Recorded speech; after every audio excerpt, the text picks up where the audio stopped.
Aniversário da igreja, 76 anos. Que forma mais gostosa de celebrar o aniversário da igreja do que, né, esta forma, recebendo novos membros por batismo, por aclamação, por reconciliação. Reconciliação é quando a pessoa se afastou do evangelho por algum motivo, mas Deus o chama de volta. E ele chega a uma igreja como a nossa e fala: eu quero me reconciliar com Deus, já sou batizado, eu já passei pelas águas, eu creio em Cristo, eu me distanciei dele, mas ele está me chamando de volta. E estamos celebrando então o aniversário da igreja. Domingo que vem teremos um culto especial também, e no outro também. É o mês todo de festa. E nesse aniversário, meus irmãos, eu tenho uma mensagem que é um desafio para todos vocês. Antes de eu falar sobre essa mensagem, eu queria que você orasse por minha voz. Eu estou muito ansioso para pregar essa mensagem, mas eu estou sem voz. Então, eu vou ter que moderar, eu vou ter que me segurar aqui, me controlar para não gastar minha voz, não exagerar nas ênfases. E isso é difícil para mim. Mas eu peço que você esteja orando para que o Senhor preserve a minha voz até o fim da mensagem. Depois eu posso ficar afônico, não tem problema. Mas ok, esta mensagem, aniversário da igreja. As crianças podem sair. Eu estou vendo algumas crianças sair. As crianças podem sair para a sua programação. Estão liberados. Aniversário da igreja. Esta mensagem é um desafio. Esta mensagem é um desafio para nós, membros da igreja. Nós, membros da igreja, eu quero através dessa mensagem apresentar um desafio para você, que pode mudar a história dessa igreja. e daqui 10 anos as pessoas falarem: aquele domingo, com aquela mensagem, Deus mudou a história da Igreja Batista de Tupã. Essa mensagem contém um desafio que pode mudar a história da sua vida, pode mudar a história da sua experiência com Deus. Talvez sua experiência com Deus está até gostosa, mas ela pode ficar muito mais gostosa ainda a partir desta mensagem. Então, esteja em oração, não só pela minha voz, por mim pregador, mas por você, que o Espírito de Deus fale ao seu coração. Amém? Ok, não senti muita firmeza nesse amém não, mas vamos lá. 1 Crônicas capítulo 29, abra sua Bíblia em 1 Crônicas capítulo 29. 1 Crônicas capítulo 29. O tema da nossa mensagem hoje é: tudo pertence a ti. Tudo pertence a ti. Eu vou pedir que você fique com a sua Bíblia aberta em 1 Crônicas 29. Eu vou tecer alguns comentários sobre o pano de fundo deste texto, e daí nós vamos ler o texto, tá bom? Antes de ler, então, escute o que eu tenho a lhe dizer. Uma professora solteira dos seus 56 anos, ela desabafou com o pastor da sua igreja dizendo o seguinte: todas as noites eu vou para a cama com medo. Eu sou solteira, já perdi meus pais, eu moro sozinha, e eu vou todas as noites para a cama com medo. E o pastor falou: medo do quê? Ela falou: pastor, eu tenho medo do meu futuro, eu tenho medo da minha condição financeira, por não ter mais ninguém, eu temo uma doença, eu temo um acidente que me impeça de trabalhar, eu não tenho recursos, eu não tenho uma aposentadoria, e eu fico pensando: o que acontecerá comigo se eu tiver que parar de trabalhar? Quem irá cuidar de mim? O que será da minha vida? E o pastor explicou para essa professora aquilo que eu vou explicar para você de 1 Crônicas 29 nesta noite. E estas verdades libertaram esta mulher do seu medo, e essas verdades podem libertar você também dos seus medos. A palavra de Deus fala: conhecereis a verdade e a verdade vos libertará. Se Deus quiser, hoje, nesta noite aqui, vai ser uma noite de libertação para muita gente. Amém.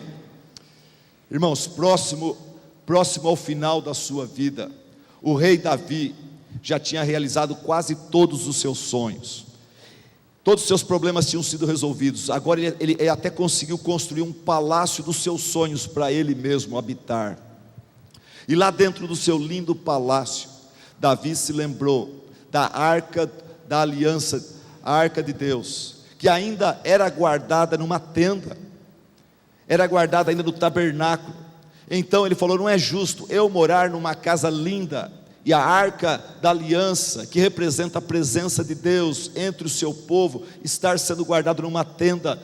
E ele se propôs, no coração, ele se propôs a construir um lindo templo, em honra ao nome de Deus, e colocar a arca ali. Mas, para a surpresa dele, Deus o proibiu de construir esse templo. E Deus falou para ele: quem vai construir esse templo vai ser o seu filho, o seu sucessor, Salomão. Diante disto, Davi não desanimou, mas ele falou o seguinte: eu não posso construir o templo, mas uma coisa eu posso fazer: eu vou motivar o povo a contribuir generosamente, e vamos levantar uma grande oferta e deixar essa oferta reservada para quando meu filho assumir o trono, ele já ter o dinheiro para construir o mais rápido possível um lindo templo para o Senhor. E Salomão construiu, meus irmãos, Salomão construiu esse lindo templo. Seu pai levantou o dinheiro, seu pai levantou o que nós poderíamos dizer hoje milhões e milhões de reais, porque o templo que Salomão levantou, nos dias da sua época, era considerado uma das 7 maravilhas do mundo. Mas foi Davi e o povo de Deus que generosamente levantaram milhões e milhões de reais para aquela construção. Daí, uma das últimas coisas que Davi faz é fazer um culto especial, consagrando todo aquele ouro, toda aquela prata, todo aquele dinheiro ao Senhor e à construção do templo. E naquele culto todo especial, Davi faz uma oração, e é essa oração que nós vamos ler agora em 1 Crônicas 29, começando no versículo 10. Vamos ler, Olha o que Davi fala aqui. Ele fala assim: Davi louvou o Senhor na presença de toda a assembleia, dizendo: bendito sejas, ó Senhor, Deus de Israel, nosso Pai, de eternidade a eternidade. Teus, ó Senhor, são a grandeza, o poder, a glória, a majestade e o esplendor, pois tudo o que há nos céus e na terra é teu. Teu, ó Senhor, é o reino, tu estás acima de tudo. A riqueza e a honra vêm de ti, tu dominas sobre todas as coisas. Nas tuas mãos estão a força e o poder para exaltar e dar força a todos. Agora, nosso Deus, damos-te graças e louvamos o teu glorioso nome. Mas quem sou eu e quem é meu povo para que pudéssemos contribuir tão generosamente como fizemos? Tudo vem de ti, e nós apenas te demos o que vem das tuas mãos. Diante de ti somos estrangeiros e forasteiros, como os nossos antepassados. Os nossos dias na terra são como uma sombra, sem esperança. Ó Senhor nosso Deus, toda essa riqueza que ofertamos para construir um templo em honra ao teu santo nome, vem das tuas mãos, e toda ela pertence a ti. Nesse texto, meus irmãos, nós encontramos várias verdades libertadoras sobre finanças, sobre posses, sobre contribuição, sobre generosidade. É sobre isso que eu quero falar hoje à noite com você. Hoje, mais do que nunca, no drama da vida, parece que dinheiro ocupa o papel principal. Os noticiários, eles passam essa ideia para nós de que tudo em nossa vida depende da economia mundial, da economia do nosso país. E devagar a gente começa a acreditar que nós somos vítimas, somos prisioneiros das forças impessoais da economia nacional ou mundial, vítimas de uma força desconhecida, imprevisível, e a gente fica apavorado e começa a se apegar nas coisas e a juntar, porque vai vir uma crise e o Brasil vai piorar. Então a gente começa a ficar mais seguro e pão duro, porque a gente começa a achar que nós não dependemos mais de Deus, a gente depende da economia nacional, da economia mundial, e devagar nós vamos nos afastando das verdades bíblicas e nos esquecemos daquilo que é verdadeiro, daquilo que a Bíblia afirma de capa a capa. Por isso que nesta noite, através da experiência e da oração que Davi fez, nós vamos extrair 3 verdades sobre Deus, 3 verdades sobre nós homens. E isso tem tudo a ver com a sua saúde espiritual. Impressionante como sua visão sobre finanças, bens materiais, afeta a tua alma e vice-versa. Vamos lá, 6 verdades sobre Deus, 3 verdades sobre Deus, e depois 3 verdades sobre o ser humano. Primeira verdade sobre Deus: Deus é o Criador de todas as coisas. A primeira verdade sobre Deus é que Ele é o Criador de todas as coisas. Diga comigo: Deus é o Criador de todas as coisas.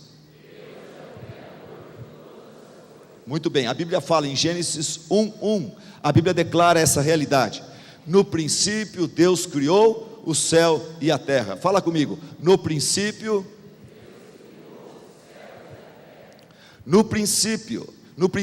Deus, energia, inteligência, criou, deu origem e propósito aos céus, espaço, e à terra, matéria. No princípio Deus, Elohim, o Deus triuno, majestoso, onipotente, o ser eterno, aquele que não tem princípio nem fim, o todo-poderoso, Ele criou, a palavra no hebraico é bará, Ele chamou à existência aquilo que não existia. Só Deus tem esse poder de criar algo do nada.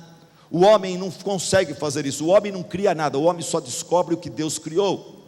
O homem só descobre o que Deus criou, ou elabora alguma coisa diferente em cima daquilo que Deus já fez. Por exemplo, a clonagem não é uma criação do homem, clonagem é o homem brincando com a ciência genética que Deus criou, e que ele não compreende tudo, mas ele pega, ele vai brincando e ele cria um clone. O homem não cria nada, o homem apenas descobre o que Deus já criou. No princípio Deus criou os céus e a terra. Alguém falou o seguinte: para um ateu para o ateu demonstrar que Deus não existe, ele precisa pegar aquilo que ele chama de ciência, e através dessa sua ciência descobrir um elemento primordial, desprovido de causa, que exista por si mesmo e cuja presença explicasse todo o resto das coisas criadas ao nosso redor, e que ele então, através disso, ele abolisse todas as nossas dúvidas. E é justamente este elemento sem causa, que existe por si mesmo, que nós chamamos de Deus. Mas vamos continuar. Deus é o dono de todas as coisas, Deus é o criador de todas as coisas. Isaías 44, 24, vamos ler comigo, Isaías 44, 24, leia comigo, igreja. Assim diz o Senhor, o seu Redentor, que o formou no ventre: eu sou o Senhor, que fiz...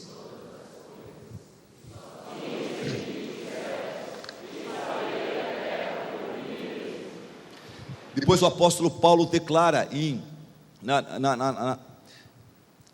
declara em Efésios 1:3, ele fala: todas as coisas foram feitas por intermédio dele, sem ele nada do que existe teria sido feito. Apóstolo João 1:3, ele fala: todas as coisas foram feitas por meio de Jesus, sem ele nada do que existe teria sido feito. Deus é o criador de todas as coisas. Depois aos atenienses, Paulo disse: o Deus que fez o mundo e tudo que nele há é o Senhor dos céus e da terra.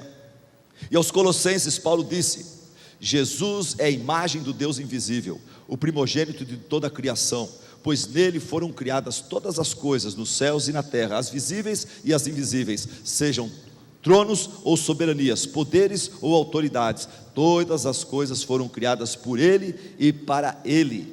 Em Hebreus 3:4 fala: pois toda casa é construída por alguém, mas Deus é o edificador de tudo.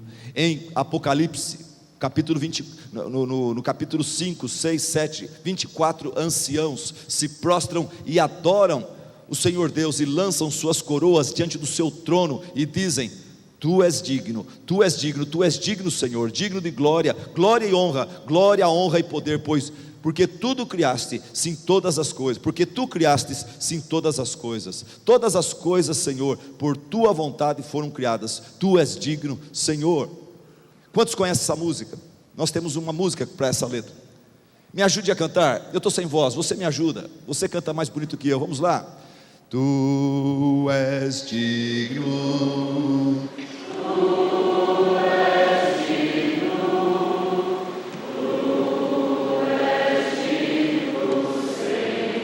adore o seu Deus, cante isso.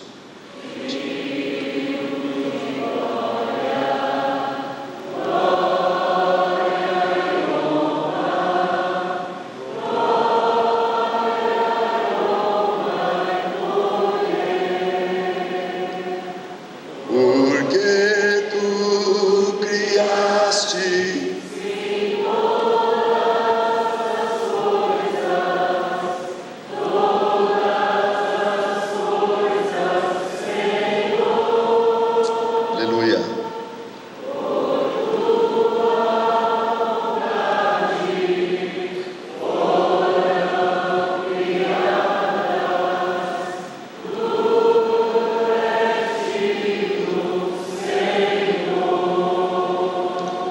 Deus é o criador de todas as coisas. A ação soberana de Deus na criação é uma verdade básica e fundamental para a gente poder encarar o mundo material, o mundo econômico e financeiro. Deus é o criador de todas as coisas, Deus é a causa primária de todas as coisas. A Bíblia ensina que Deus é um ser, uma pessoa e um ser amoroso, infinitos em sabedoria, inteligente, grandioso, majestoso, todo-poderoso, criativo e bondoso. Se Ele é o criador de todas as coisas, nós deveríamos perceber sinais, vestígios dessa sua sabedoria, bondade, criatividade. E a gente vê, quando você vê o mundo criado por Deus, o universo criado por Deus, está lá a impressão digital de um Deus bondoso, majestoso, de um Deus grandioso, todo-poderoso, de um Deus amoroso. Ele é amoroso. Você já percebeu que Deus é amoroso? Ele não criou só a fruta, Ele criou a árvore com sombra, Ele criou a árvore de uma forma que nos confere prazer de olharmos uma árvore frondosa. Ele não criou só alimento, Ele criou também flor. A gente não depende de flor para viver, mas a flor embeleza a vida, e Deus se deu ao trabalho de criar flores. E Deus não só criou a flor, mas Ele não só pintou a flor e desenhou ela de uma forma bela, que encanta a nossa alma, mas Ele deu a ela perfume também. Colocou perfume para trazer prazer ao nosso olfato. Deus, Ele é amoroso. Deus, quando Ele cria o mundo, Ele revela seu amor, sua bondade. Imagina se Deus fosse um carrasco, Ele fosse um Deus malvado. Ele poderia criar o ar, por exemplo, com um odor ruim, e toda vez que a gente respirasse, a gente fala, ai, tem que respirar de novo, ai, esse ar fedorento. Mas Deus não, Ele criou o ar puro. Deus é um Deus amoroso. O que mais? Deus, o bom Deus, é o Criador de todas as coisas, primeira verdade. Segunda verdade, Deus é o dono de todas as coisas. Ele é o Criador de todas as coisas, Deus é o dono de todas as coisas. Diga comigo, Deus, eu não aceito, está muito fraco, eu que estou com um problema de voz, você não está. Louve a Deus, pregue, me ajude a pregar para as pessoas. Tem gente que não crê nessas coisas aqui. Hoje o Espírito Santo pode usar a sua voz para convencer alguém aqui. Então me ajude, vamos lá, 1, 2, 3, Deus. No versículo 11, na oração de Davi, ele fala, Teus, ó Senhor, são a grandeza, o poder, a glória, a majestade e o esplendor, pois tudo o que há nos céus e na terra é Teu. Teu, ó Senhor, é o reino. Tu estás acima de tudo e de todos. Porque Deus é o dono de todas as coisas. Deus é dono de todas as coisas por uma questão de lógica, por uma questão de direito. Ele criou todas as coisas, Ele tem direito sobre todas as coisas. Alguns versículos bíblicos, lá em Gênesis, no capítulo 14, é dito que Deus é o dono do céu e da terra. Em Deuteronômio 10 fala, os céus e os céus dos céus são do Senhor, e a terra e tudo que nela há. Em Jó 41 fala que o próprio Deus diz em Jó 41, quem primeiro me deu alguma coisa para que eu lhe deva pagar? Tudo o que há debaixo dos céus me pertence. Em Salmos 24, o salmista fala, do Senhor é a terra e tudo que nela existe, o mundo e os que nele vivem, pois foi Ele quem fundou-a sobre os mares e sobre as águas, sobre os lençóis freáticos. Salmo 24, 1 e 2. No Salmo 50, Deus diz para o seu povo, não tenho necessidade de nenhum novilho dos seus estábulos, todos os animais da floresta são meus, como são as cabeças de gado aos milhares nas colunas. Em Ezequiel 18, a palavra de Deus diz assim, todos me pertencem, tanto o pai como o filho me pertencem, aquele que pecar é que morrerá. Em Ageu 2,8 fala, tanto a prata como o ouro me pertencem, declara o Senhor dos exércitos. Em Romanos 14,8 fala, quer vivamos, quer morramos, nós pertencemos não ao papai e à mamãe, nós pertencemos a Deus. Papai e mamãe, para de achar que você é dono do seu filho, da sua filha. Deus te dá, Ele tira a hora que Ele quiser, é dele, não é seu. Os filhos são herança do Senhor, é um empréstimo que Deus faz para você. Ele dá e tira a hora que Ele quiser. Quer vivamos, quer morramos, pertencemos ao Senhor. Você não pertence a você mesmo.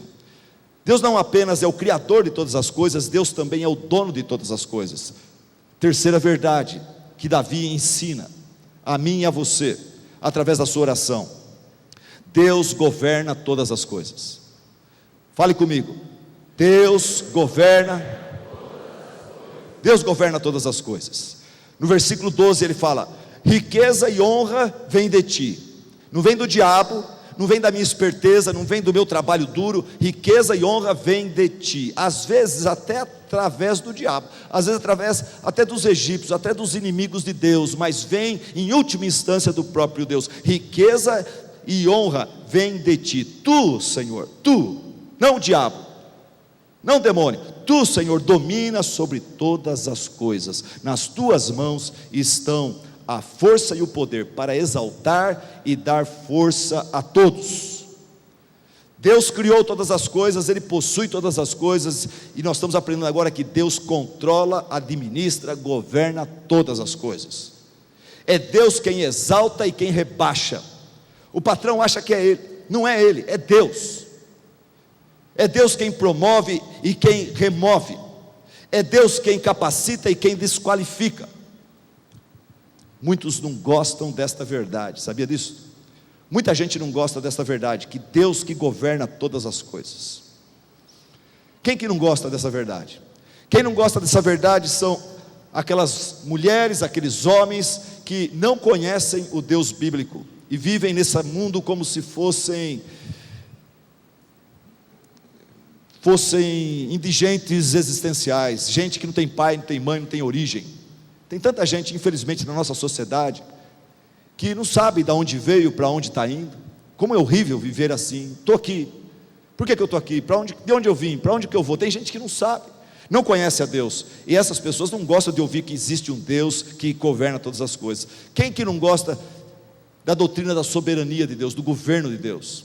Os orgulhosos, os prepotentes, os homens e mulheres que gostam de exercer autoridade, controlar suas vidas e as vidas das pessoas ao seu redor. Esse tipo de gente não gosta da doutrina da soberania, do governo de Deus. Quem mais que não gosta disso? Tem outro tipo de gente que não gosta dessa doutrina, são os pecadores, gente que está escravizado a um tipo de prazer da carne. Essa pessoa que ama e é apaixonado por um pecado ou por algo que Deus não aprova, odeia a doutrina de que Deus governa todas as coisas. Pessoas apaixonadas por si mesmos ou por pecado, ou essas pessoas não gostam da doutrina que Deus é quem controla todas as coisas. Mas o cristão ama essa verdade. O cristão encontra nessa verdade conforto para o seu coração, pois ele sabe que Deus, esse Deus que governa todas as coisas, Ele não é só criador, possuidor e governador de todas as coisas, mas Ele é também o seu Pai. Para o cristão, Deus não é apenas o criador, Ele é o Pai, Ele é seu Pai. Através de Cristo, Deus se torna Pai para nós. Leia na sua Bíblia, pode ler na Bíblia católica, pode ler na Bíblia de quem você quiser. Pega o livro de João, fala que nós não nascemos filhos de Deus, como filhos de Deus. O pecado nos expulsou da presença de Deus, mas através de Jesus, e somente através de Jesus, você se torna filho de Deus.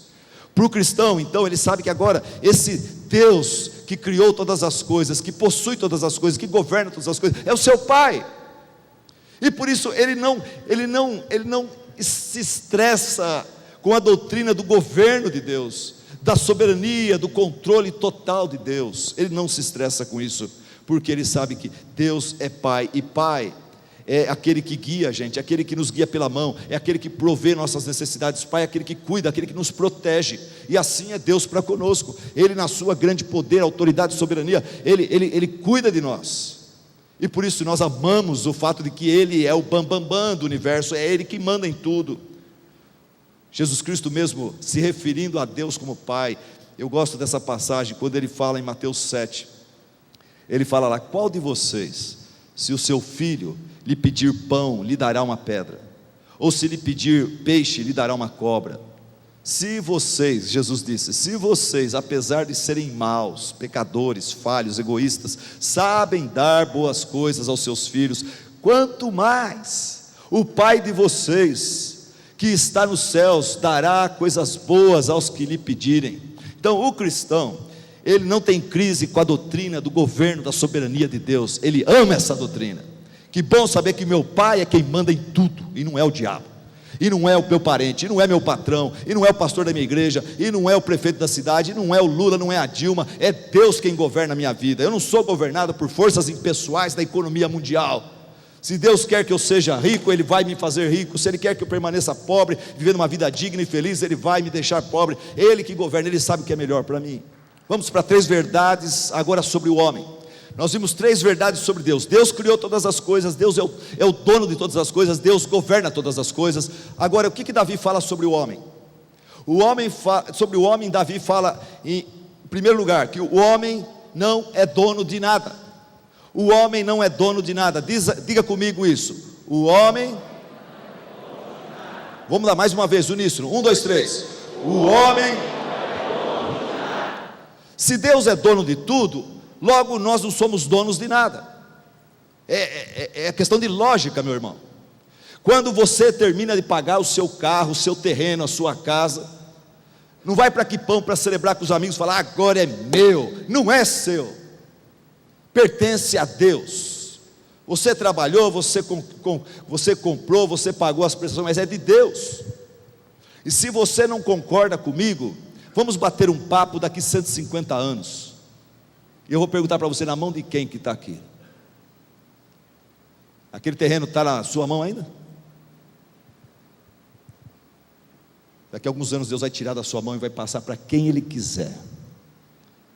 E tomara que não seja na mão do advogado. Tomara que vá para a mão do seu filho. E tomara que seu filho tenha sabedoria, porque você o criou na disciplina, na instrução do Senhor, e ele não vai sair por aí desperdiçando tudo e dando para pessoas espertas, que estão prontas para papar a herança que o seu filho receber das suas mãos. Mas no final Deus está controlando todas as coisas. Mas a verdade que eu estou querendo colocar aqui é que o homem não é dono de nada. O homem não é dono de nada. Davi declara no versículo 14 isso daí.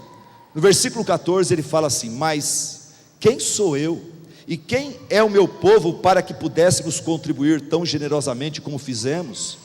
Tudo vem de ti e nós apenas te damos o que veio das tuas mãos.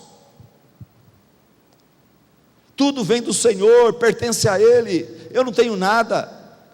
Se eu estou dando alguma coisa para Deus, eu não estou dando, eu estou devolvendo aquilo que é dele. Um dos fundadores de um ministério chamado Ministério Crown Ministries. Crown Ministries tem aqui em Pompeia. Nós estamos pensando em trazer para a nossa igreja. É um ministério voltado para ajudar crentes novos e crentes velhos também, que não tem juízo e não tem muita sabedoria para administrar finanças, como sair da dívida, como se manter fora da dívida, como usar seu dinheiro de uma forma bíblica, acertada, de uma forma inteligente. E um dos fundadores desse ministério falou assim: tudo aquilo que eu administro e que eu desfruto nessa vida em termos materiais financeiros, pertence a Deus.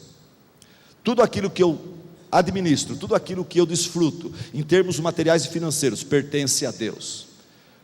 O povão fala: no caixão não tem cofre nem gaveta.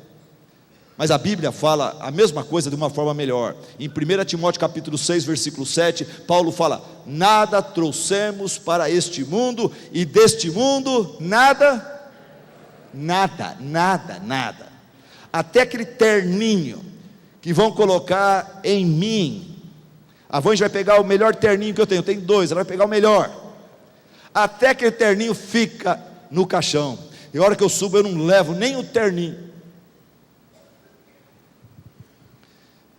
Eu tenho uma foto engraçada para compartilhar com vocês. Dá uma olhada nisso. Sabe o que é isso aí? Esse é Willie Stokes. 1984. Eu estava saindo da faculdade, próximo de Chicago. Saiu nos jornais americanos. Esse homem ficou muito rico no mundo da jogatina e das drogas, do tráfico. Mas como a maioria deles, ele foi assassinado com 38 anos de idade. O seu pai, que era um tranqueira de escala maior, já que mataram o meu filho, ele falou: vou dar um funeral de rei, de príncipe para o meu filho.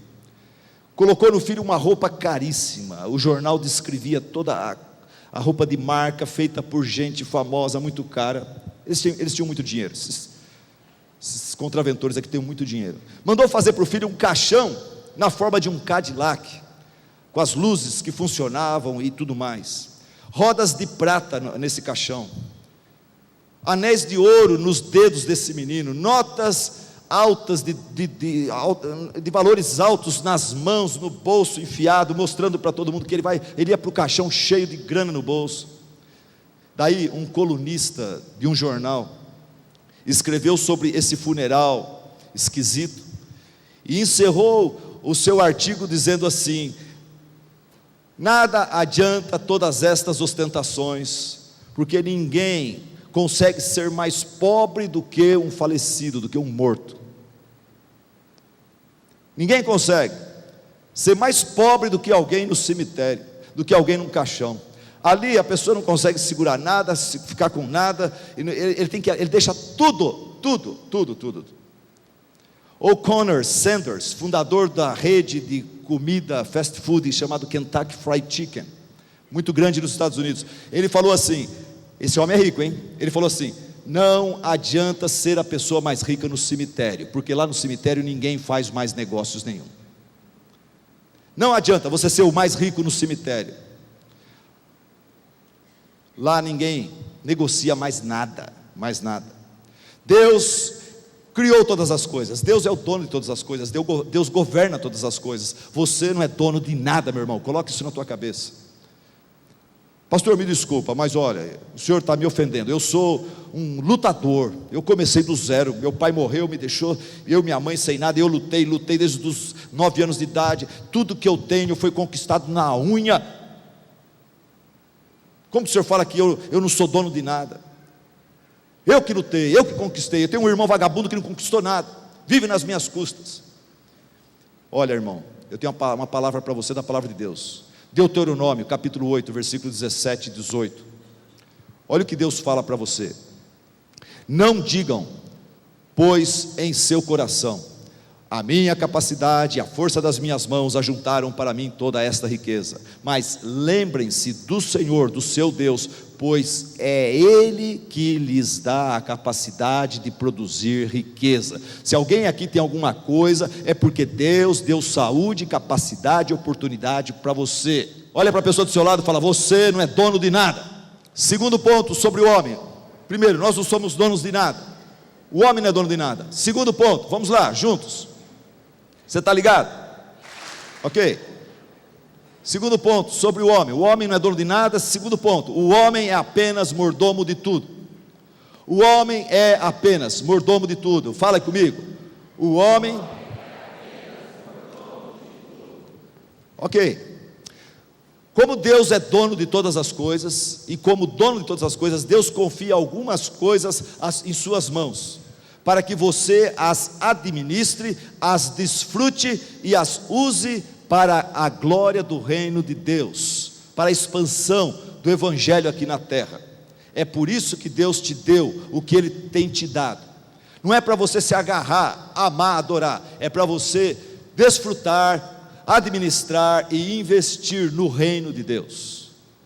Lá em Gênesis, quando Deus colocou nossos pais, Adão e Eva, no jardim, Deus não colocou Adão e Eva no jardim para tornarem-se donos do jardim e começar a adorar aquele jardim, ou começar a depredar aquele jardim. Dois erros que a humanidade comete contra a criação: um é depredar, que é acabar com tudo, detonar; o outro é começar a adorar. É o pessoal da ecologia, que começa a querer adorar baleia e animais em extinção, e tem outros que estão só detonando e acabando com tudo. Dois erros. Deus colocou nossos pais aqui nesse mundo para quê? Para que nós cultivássemos e guardássemos. Cultivar e guardar aquilo que pertence a Ele. Não era para se apropriar disso, era só para cultivar e guardar. Leia sua Bíblia em Gênesis, você vai ver isso daí. Em Mateus, no capítulo 25, já no Novo Testamento, Jesus vem ao mundo. Entre as muitas histórias que Jesus conta a parábola dos talentos. Lá em Mateus capítulo 25, ele conta a parábola dos talentos. E ele fala o seguinte, que Deus, ou ele usa a figura de um senhor muito rico, que representa Deus, e 3 servos. E esse senhor ia viajar, e ele entrega para um servo 5 talentos, para outro servo 2 talentos, para outro servo 1 talento. E Jesus deixa claro que é Deus, o Senhor, quem dá para os servos o que Ele quer e quanto Ele quer.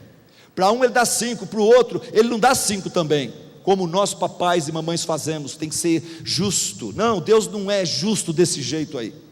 Deus sabe que tem irmão aqui que tem capacidade de administrar 10, tem irmão aqui que não tem capacidade de administrar nem 2.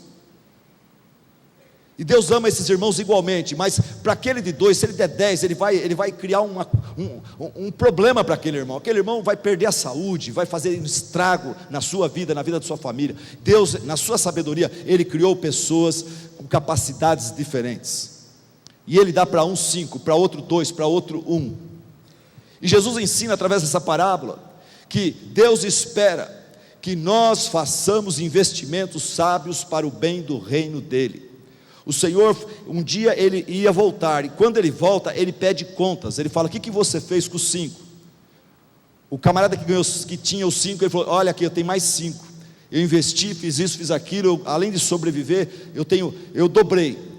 E você de 2? Eu ganhei mais 2. Muito bom, legal, parabéns. E você de 1? O de 1 falou: eu não fiz nada, eu ganhei só 1, eu sei que o Senhor pega pesado, eu sei que o Senhor é rigoroso, eu escondi na terra, e está aqui 1 que o Senhor deu. E Deus, o Senhor, fica muito bravo com esse covarde, com esse acomodado, com esse homem que não investiu, e não pegou o que Deus lhe deu, e trabalhou, investiu, e devolveu para ele uma porção maior.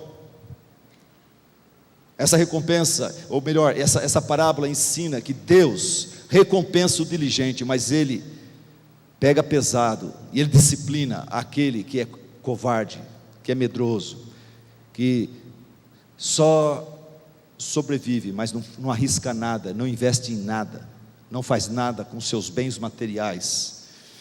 Por causa dessa verdade, que Deus é o Senhor de toda a riqueza, e Ele confia para nós alguns bens, capacidades, oportunidades, e Ele espera que a gente invista no reino dEle. Então, por isso Davi incentivou o povo a investir na construção do templo lá no Velho Testamento. Davi, ele se sentiu motivado, e ele motivou o povo a investir na construção do templo. Investir num local de culto e adoração a Deus. Investir não num bar, não num salão de festa, mas num local de ensino, de pregação, de instrução. Investir pesado, num local onde vai acontecer arrependimento, confissão de pecados, reconciliação, sacrifícios a Deus. Investir pesado, investir bastante dinheiro na construção de um local dedicado ao próprio Deus, em sua honra. Um local que simbolizava a presença de Deus e o amor do povo para com Deus. Davi falou: se eu moro numa casa bonita, a casa de Deus tem que ser mais bonita ainda. E por isso nessa noite eu quero desafiar você a investir mais no reino de Deus, e parar de gastar tudo com você mesmo, com os seus interesses pessoais.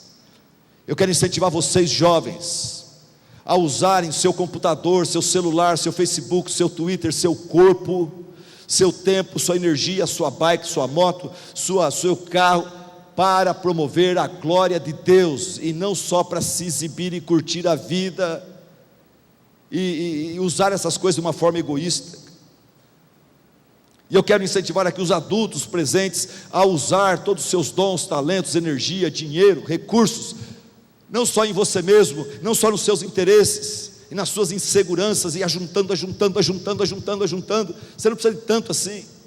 Deus está te dando para você reinvestir no reino de Deus. Em 1 Coríntios 4, 1 e 2, o apóstolo Paulo fala que nós somos servos, somos mordomos das riquezas de Deus. A palavra mordomo ali é igual José. José foi colocado na casa de Potifar como escravo. O Potifar gostou tanto dele, era um homem rico, falou: você vai ficar de mordomo sobre toda a minha casa, tudo que eu tenho vai ficar nas tuas mãos, você administra, eu viajo, quando eu volto você presta contas para mim. E em 1 Coríntios 4, 1 e 2 fala que nós somos esse tipo de mordomo. Deus, Ele confia para nós certas coisas, e de vez em quando Ele vai pedir contas para nós, e um dia lá no céu Ele vai pedir contas de tudo.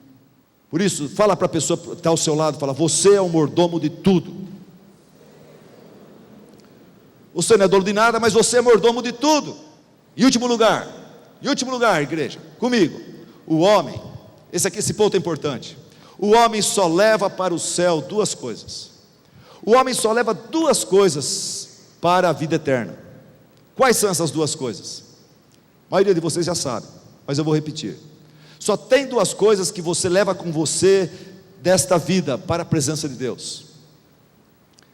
Você leva a alma eterna de outros pecadores, dos seus filhos, da sua esposa, do seu marido, de gente que você evangelizar. Você leva com você essas pessoas. Esses amigos serão seus amigos lá no céu. Por isso que a Bíblia fala em Provérbios: quem ganha alma sábio é. A melhor coisa que alguém pode fazer é viver essa vida de tal forma que ele chegue lá no céu e ele tenha várias pessoas lá esperando por ele, falando: meu pai espiritual está chegando aqui. Aquela pessoa que me levou, me ensinou a Bíblia, está chegando aqui. Aquela pessoa que me convidou para ir para Cristo, está chegando aqui. Aquela pessoa que viveu de uma forma tão bonita diante de mim no emprego, que me atraiu para o Senhor Jesus, está chegando aqui. Hoje eu vou deixar as delícias aqui do céu, eu vou ficar no portão do céu esperando chegar o irmão tal, a irmã tal. Jesus fala sobre isso. Usem dos recursos deste mundo para angariar amigos que vão te receber lá nas mansões celestiais. Usa o que você tem, o que você é, o que você possui, não só para curtir a vida, pode curtir também. A Bíblia fala sobre Deus abençoa a gente com riquezas para a gente desfrutar das riquezas, mas para a gente ser rico em generosidade. O pastor pregou isso domingo passado aqui, pastor Gilson. Então o que a gente leva para o céu? Só duas coisas. Primeiro, a alma dos filhos, alma de amigos, alma de colegas de escola. Se você evangelizá-los, eles se tornam seus irmãos em Cristo. Quando eles morrem, eles vão para o céu, e você vai com eles, você vai vê-los, vai estar com eles para todo sempre lá no céu.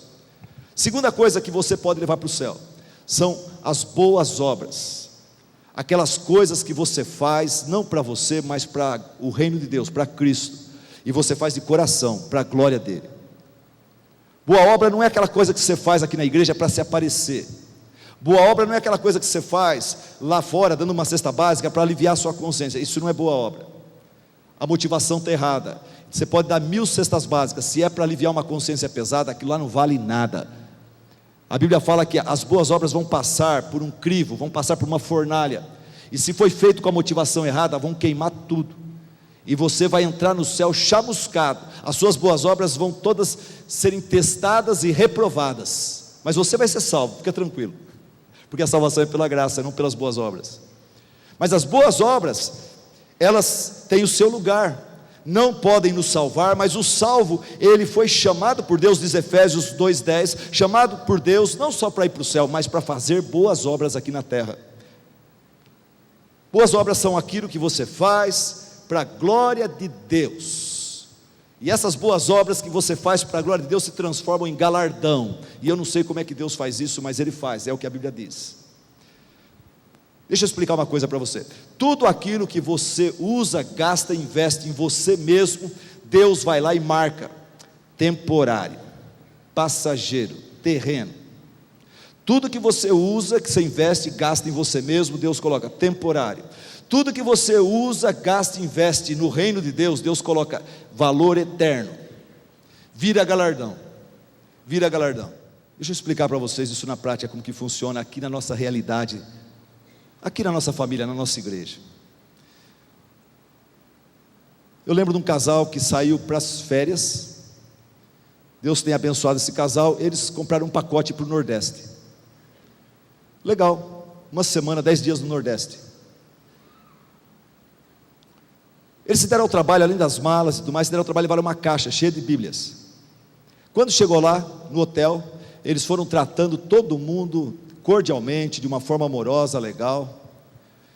E no último dia, eles chamaram os funcionários, estação baixa, o hotel meio vazio, e deram uma Bíblia para cada um, e uma caixinha gorda para aqueles que os serviram. Eu digo assim, tudo que eles gastaram neles, passagem, diversão deles, Deus colocou temporário. Não é que é errado, é temporário, mas o investimento que eles fizeram, levando a caixa de Bíblia, comprando a Bíblia, distribuindo a Bíblia, aí eles estão investindo no reino de Deus, na alma das pessoas, estão espalhando a semente do Evangelho. Aí Deus colocou eterno, valor eterno. Dessa viagem sobrou uma coisa boa, e quem sabe esse casal vai chegar no céu um dia, e alguém vai vir abraçá-los, e eles não vão entender por que a pessoa está abraçando, e a pessoa vai falar assim: olha, você lembra aquelas férias? Por causa daquela Bíblia que você deu para todo mundo, a minha vida foi transformada. Já pensou que maravilha, que bênção? Eu tive essa experiência, meus irmãos. Eu fui pregar 3 anos atrás em Guarulhos, numa pequena igreja em Guarulhos. Era aniversário da igreja, meu colega, meu discípulo estava naquela igreja. E a hora que acabou o culto, esse meu discípulo é o seguinte, é o pastor Alexandre Polezelli. Alexandre Polezelli, quando eu vim para Tupã, ele assumiu a igreja que eu tinha iniciado em Pinhalzinho, cidade pequena. O Alexandre Polizelli foi transferido 3 anos depois para Guarulhos. No aniversário da igreja ele convida para eu ir pregar lá, eu vou. O pessoal de Pinhalzinho que conhecia o Alexandre foi lá, e que me conhecia foi lá também. Esse pessoal me conhecia o Alexandre, nós dois fomos pastores deles. Eles foram lá, nós tivemos um grande encontro, foi gostoso, comemos uma pizza juntos. Tinha um homem que eu não conhecia, e ele me abraçou, aqui na terra, não no céu, ele me abraçou, e ele chorava, e ele tirou do bolso um folheto já amarelado, já velho, com carimbo da congregação de Pinhalzinho, quando eu era pastor lá. Esse folheto eu distribuía, eu pegava 3, 4 jovens da igreja de Bragança, a gente ia para Pinhalzinho de madrugada, a gente colocava em todas as casas de Pinhalzinho, 6.000 casas, nós colocávamos no portão, debaixo da porta, era um folheto que estava assim, bom dia. A estratégia é quando a pessoa acordar, ver aquele bom dia, e uma mensagem da palavra de Deus ali, um convite para vir da nossa congregação, para ouvir a palavra de Deus, adorar a Deus conosco. E esse homem falou, eu estava numa crise violenta, e eu acordei de manhã e eu peguei aquele folheto, no meu portão, mas eu não aceitei o convite de imediato. Você foi embora, quando o pastor Alexandre estava... Um dia eu não aguentava mais a crise espiritual na qual me encontrava, lendo aquele folheto que eu não conseguia rasgar, e vendo aquele convite, eu fui a um culto, e Deus tocou meu coração, tive um encontro com Cristo, e eu me batizei, e hoje sou um dos líderes da congregação lá, e eu queria te agradecer, porque eu sei que é você e os jovens da igreja de Bragança, que saíram de madrugada fria, indo nas casas distribuindo isso daí. Aquilo que você investe no reino, Deus coloca eterno, valor eterno. Muitas vezes eu fui a Pinhalzinho jogar bola, valor temporário, não tem valor nenhum. Para a eternidade, jogar bola não tem valor nenhum. Mas quando você vai, distribui folheto, você investe na vida de alguém, ou no futebol, você para o futebol para conversar com alguém sobre Jesus, sobre você está fazendo um investimento que tem valor eterno. Uma outra ilustração para você. 3 jovens da nossa igreja, numa das firmas da nossa cidade aqui, não vou citar o nome, eles começaram um pequeno estudo bíblico antes de começar o horário de trabalho. E nesse estudo bíblico já tem 8 pessoas estudando a Bíblia, orando todas as manhãs. Isso daí é valor eterno. É um investimento que eles estão fazendo, não só indo para a empresa para trabalhar e ganhar dinheiro, mas entendendo que Deus nos colocou aqui porque nós somos servos de Deus, embaixadores de Cristo. Nós estamos aqui não só para ganhar dinheiro, mas para evangelizar esse povo. E eles começaram, de 3 já tem 8 pessoas participando desse estudo bíblico, onde o nome de Jesus é anunciado, e Deus é buscado em oração. Valor eterno. Tem uns jovens da nossa igreja que estão na FADAP, e no intervalo, em vez de eles ficarem no barzinho lá, vendo as mulheres bonitas, eles vão para uma sala, e lá eles buscam a Deus, eles fazem uma reunião, eles estão convidando amigos para fazer parte daquele culto curtinho, de 15 minutos, valor eterno. É coisa que pode redundar na salvação eterna da alma de alguém. É coisa maravilhosa. Um irmão da nossa igreja aqui, outro exemplo, um irmão da nossa igreja que foi abençoado por Deus. Em vez de ele pegar R$2.000 e gastar em si mesmo, quanto você faria? O que você faria com R$2.000 hoje, extra no seu bolso? Esse irmão, ele não pensou nele. Ele pensou num jovem da nossa igreja, ele falou, eu gostaria de ir na viagem missionária, não posso, Deus me abençoou, eu não preciso desse dinheiro, eu vou investir na vida desse jovem, e mandou um dos nossos jovens para a viagem missionária. Esses R$2.000, valor eterno. O que aconteceu? Esse jovem foi para lá, ele teve uma experiência fora de Tupã com Deus, ele foi bênção naquela tribo, os índios foram abençoados por ele foi abençoado pela experiência, pelos índios, por Deus. Esse jovem e outros que investiram em algo voltado para o reino de Deus, para missões, eles voltaram de lá motivados e têm nos motivado. Eu já fui em 2 células onde eu fui abençoado ouvindo o relatório desses homens que foram com o pastor Zeca para essa tribo. O que aconteceu? Esses homens foram para lá, investindo o seu dinheiro, a igreja investiu também, nós fizemos jantar, nós investimos para mandá-los lá. E o que aconteceu? Eles foram lá, eles foram tão tocados pela situação, trouxeram o relatório, a nossa igreja agora está mandando R$800 todo mês para ajudar a traduzir a Bíblia para a língua daqueles índios lá, uma tribo de 600 índios. Valor eterno, R$800 não é nada comparado com a vida, a alma eterna de uma criança, de um adulto, de um adolescente que vai ouvir a palavra de Deus e ser salvo e ir para o céu. Valor eterno. Me perdoa, mas mais uma ilustração. Durante a reforma desse templo aqui, durante a aquisição e reforma desse templo aqui, o irmão Nivaldo e o irmão Natalino, aposentados, eles gastaram 1 ano e meio, 2 anos da sua vida, vindo todas as manhãs aqui, passando o dia aqui à tarde, sem cobrar nada, para ajudar a gente a administrar a construção disso aqui, a compra de material, a recebimento de material, isso e aquilo, pedreiros, pagamentos, investimento, valor eterno. Além deles, o que teve? Nós tivemos vários de vocês que foram fiéis no seu dízimo. Eu e muitos de vocês, nós decidimos naquele tempo de não dar dízimo, mas dar 15% do que nós ganhávamos, até terminar tudo. E por isso que essa construção foi rápida e aconteceu. Deus abençoou, multiplicou os recursos. Teve gente que vendeu sua motocicleta, teve gente que vendeu seu carro, teve gente que recebeu um dinheiro que não esperava e trouxe e deu. Teve gente que tirou dinheiro da poupança, era sua segurança, deu e deu ofertas, valor eterno. Por causa disso nós estamos aqui hoje pregando o Evangelho, nós estamos aqui confortavelmente adorando a Deus. Por causa disso, igrejas como eu fui lá ontem em Sertãozinho, Ribeirão Preto, estão falando da fé e da dedicação e da generosidade de vocês. Nossa, aqui nós gostamos tanto de Deus e somos tão apaixonados pela causa de Deus, que a gente foi além das nossas forças para exaltar o nome de Deus e preparar para Ele uma casa maior, grande, bonita, onde a gente pudesse abrigar mais pessoas. Quando chegamos aqui, nós tínhamos só metade desse povo que está aqui. Olha quantas pessoas vieram depois, por conta do nosso investimento num valor eterno e não num valor temporário. E eu tenho uma palavra para vocês que sacrificaram para preservar a obra de Deus e realizar esta obra deste lugar aqui, que é bênção. Hebreus 6:10. Olha que versículo bonito. Alguns de vocês nunca foram elogiados pelo sacrifício que fizeram, pela contribuição que deram. Muitos de vocês, quando doaram, falaram para o tesoureiro: por favor, não menciona meu nome, não quero ser mencionado, eu não quero perder a recompensa que vem do Senhor, recebendo a glória dos homens.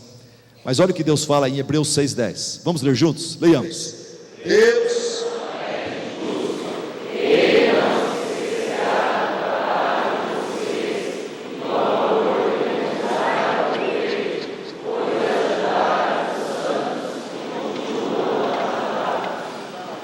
Deus não é injusto.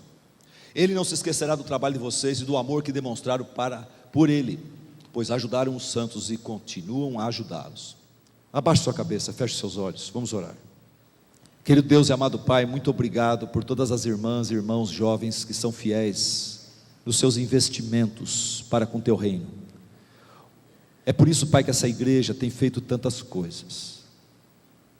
Obrigado por cada uma delas. É por isso, Pai, que nessa igreja tem tantas pessoas felizes, porque são generosos. E nessa área financeira, eles são pessoas resolvidas e têm paz na consciência. Mas, Pai, nós sabemos que essa igreja pode fazer muito mais. Por isso eu peço que Teu Espírito use esta mensagem hoje à noite, para incentivar, para encorajar, para dispor o coração de muitas mulheres, homens, jovens, que não são dizimistas, a decidirem, a partir de hoje, Senhor, caminhar nessa direção, e que assim, Pai, nossa igreja possa estar suprida, ampla e completamente, para poder realizar muito mais, pelo Evangelho, pelo Teu reino, aqui nessa cidade. Querido Deus, nós Te louvamos, nós Te agradecemos, porque a Tua palavra toca o nosso coração. Aceita nosso louvor, nossa gratidão, em nome de Jesus, amém, amém. A Ti, Senhor, nós damos toda honra, glória, a Ti nós exaltamos, ó Deus, pelo privilégio que tivemos de nessa noite desfrutarmos, ó Deus, do banquete espiritual que o Senhor reservou a nós. Senhor, nesse momento nós colocamos diante do Senhor a nossa semana. Nós clamamos a Ti, ó Deus, que o Senhor nos leve no Teu amor, nos conduza, ó Pai, na graça de Jesus Cristo, e nos permita, ó Deus, andar em comunhão com o Teu Santo Espírito. É a oração da Tua igreja, no nome santo de Jesus. Amém, amém e amém. A todos vocês uma boa semana. Deus os abençoe em nome de Jesus.